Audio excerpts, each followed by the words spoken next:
I had given him Andrew's number and told him about Andrew because he was saying he was going to put money on my books for me to get extra food, and he was not doing it. You know, he was saying he was going to come up there on some days and he was not coming, or they was in cahoots together, you know, but he was the only person who who came up there. And so, there were days where he said he was going to come and he didn't come, you know, and he wasn't putting the money up there on my books for my food, you know. And he told me, he was like, well, your dad said if you would have stopped telling them that you was pregnant, you would have been got out of here.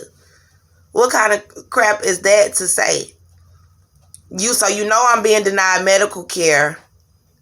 I'm supposed to be y'all friend. I'm supposed to be your family member. And you know they had me back there poisoning me, knowing that I was pregnant, knowing that I've been pregnant.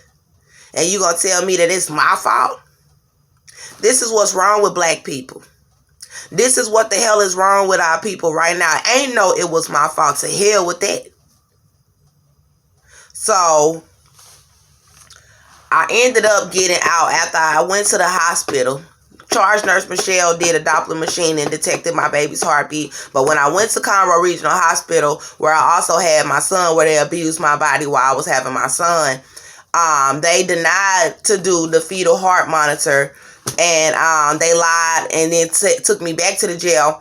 But I kept going into labor, so they kept gassing me and all of this, and I was screaming. They trying to murder me. I'm pregnant. They trying to murder me and my baby, and I was screaming. So anybody who walked past, they tried to put me in the very back. And I said, I'm going to tell the whole world. I'm going to tell the whole world what y'all back here doing to me. I swear to God. And I was like, y'all murderers. And then I was like, I told one of the female officers, sergeants, white female sergeant, short brown hair. I told her, I was like, I said, because she was coming and bringing me the poison tray, and they was keeping me from being in population and locking me in the cell by myself and bringing me the poison trays and the poison drinks or whatever.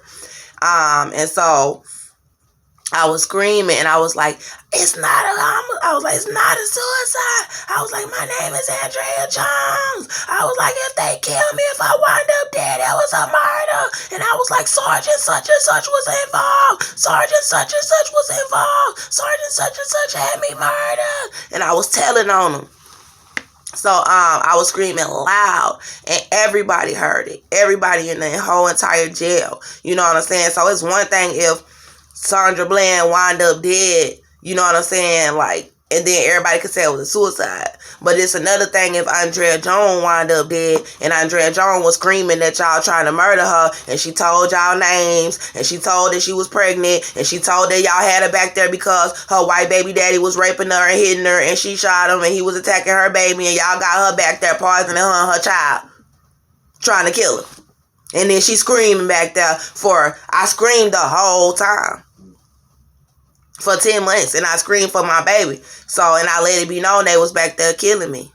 And I lost 50 pounds in the cell because I could not eat the poison. And then when I was getting commissary, the commissary lady and them was opening up my stuff and then poisoning it and then sealing it back up and giving it to me. So I still lost all that weight. And that's really the main reason why I'm so small. So, when they finally did let me out, they told me that somebody had to come and get me for my safety.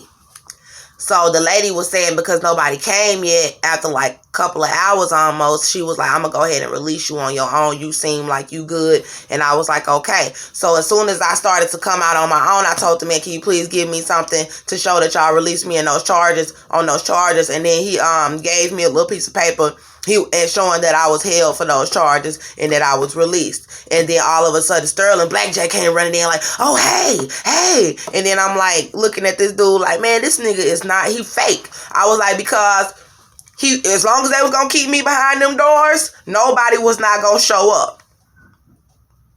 But as soon as they let me go, all of a sudden, dude come running up. Talking about, oh, I was out there in the parking lot. No, he was not answering my calls. He was not answering my dad's calls. They was not going to show up. They was going to hope that I stayed in that jail where they was poisoning me trying to murder me and not release me or give me life in prison. Because they was trying to give me 99 years. Ingrid Chandler told me, my so-called lawyer told me that they was trying to give me 99 years. That the prosecutor was trying to give me 99 years for being pregnant, protecting my little boy in my own home and in the streets and in a public place where witnesses had to help us while this man, Austin John Meta, attacking us. And his charges include drug possession, theft, assault, family violence, Class C rape. He was convicted for assault on a public servant, trespassing, unlawful restraint. That's 7 charges right there. And he trespassed 2 times. So really it's 8. And it might be more than that. So I don't have no record.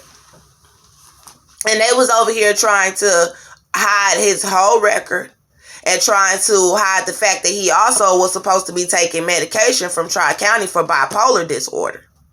And that he also was taking methamphetamine. And that's a very high-powered drug that causes aggression, extreme aggression. And he's on this crap around me and a child and attacking us. And they got us back there. They got me and my baby back there poisoning me in my pregnancy. So, ain't no you didn't know your family member was back there because I called all of my family and they stopped answering the phone. I had one family member steal $300 worth of money that was donated to my bond. It's a good thing that I didn't bond out anyway because they had gang members set up to shoot and kill me. Had I have bonded out, I would have been assassinated. So it's crazy, but the man Blackjack came running up and I didn't have nowhere to go. Because I'm going to tell you how another plot they did was I had my apartment and I stayed in my apartment at 1301 Houston Street. I had been staying in my apartment for 3 years with my son. I was pregnant first with him there from the time that I was like 2.5 months pregnant to the time that I gave birth to him, October 2016.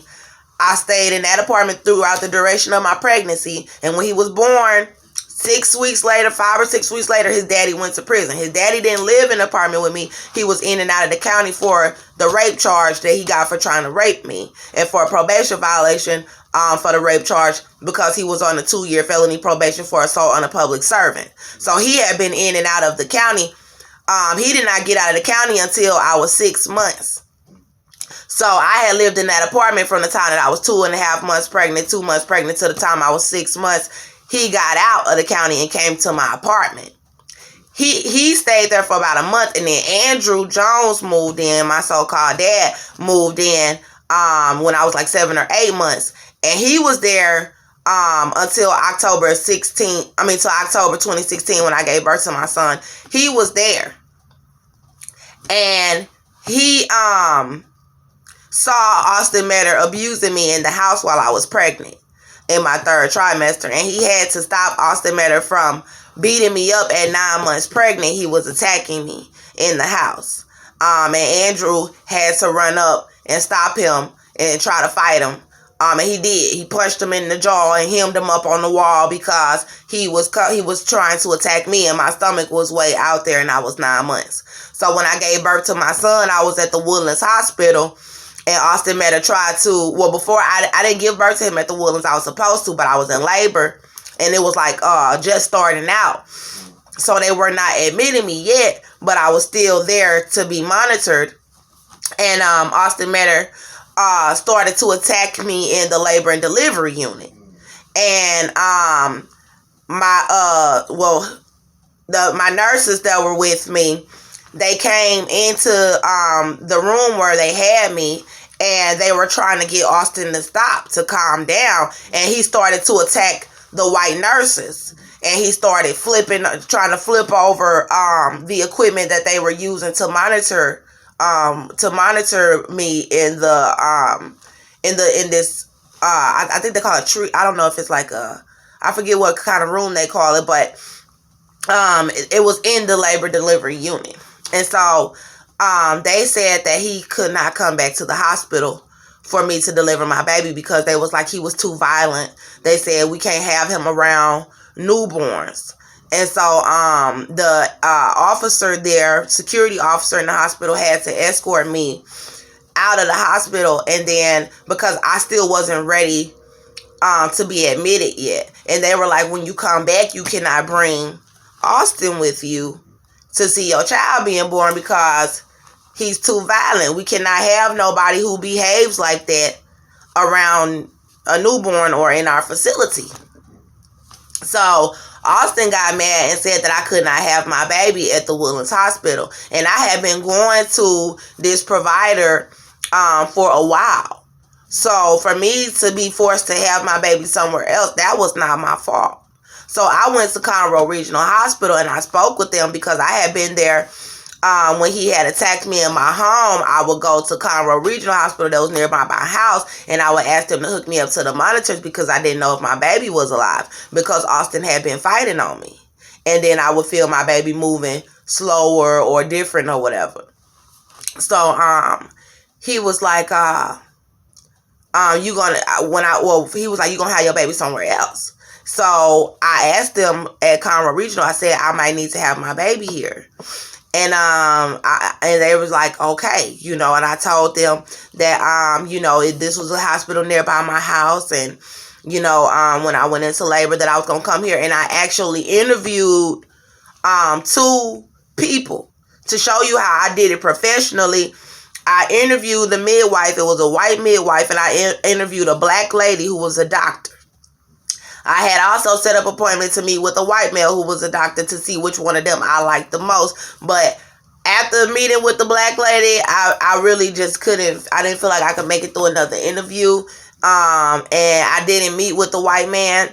But the white man ended up being the doctor when I came up there. So, and he treated me very bad. He tried to hurry and cut me open. You know what I'm saying?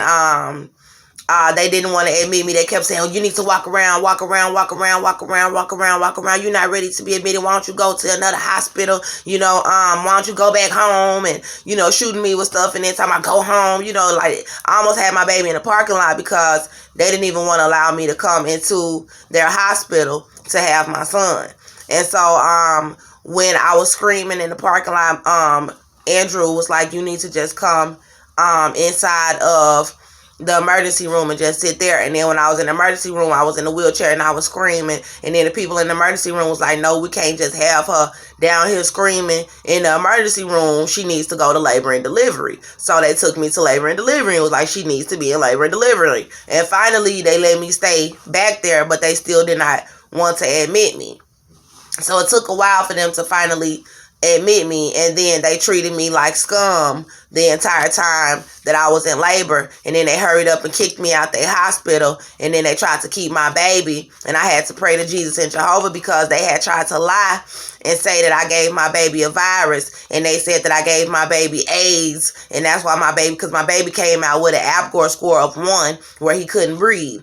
And so I knew that I didn't have HIV or AIDS because I had been tested at the Woodlands. And all my tests came back negative for everything when I was tested at UTMB. So I'm sitting over here like, where the hell? Because the doctor came in there pressing on my belly.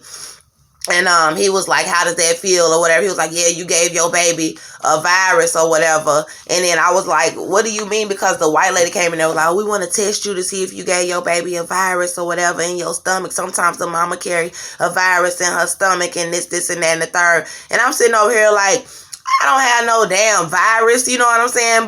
And she was like, well, we just want to run some tests and it's going to take a couple of days for it to come back. And I was like, okay, that's fine. You can run your test or whatever, but I don't have no virus. So I was in the hospital room and they tried to tell me to go ahead and leave. The lady was saying take 1-2 tests to come back and they was going to keep my baby. And I told her, I'm not leaving without my baby. And I was like, I'll stay in the hospital for the little 1-2 days with him. But I'll come sit outside in the waiting room if that's what you feel. But I'm not leaving this hospital without my baby.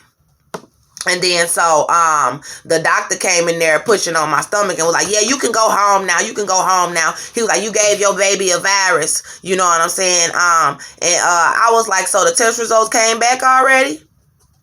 Because she said it took 1 or 2 days. And then he said no. I said, so if the test results did not come back yet, why are you coming in here telling me that I gave my baby a virus? So I went into the room where the lady had my son in labor and delivery or whatever. And I said, did the test results come back yet? And she said no. So I was like, okay, so why do you have this doctor out here saying that I gave my baby a virus? And y'all don't even have the test results.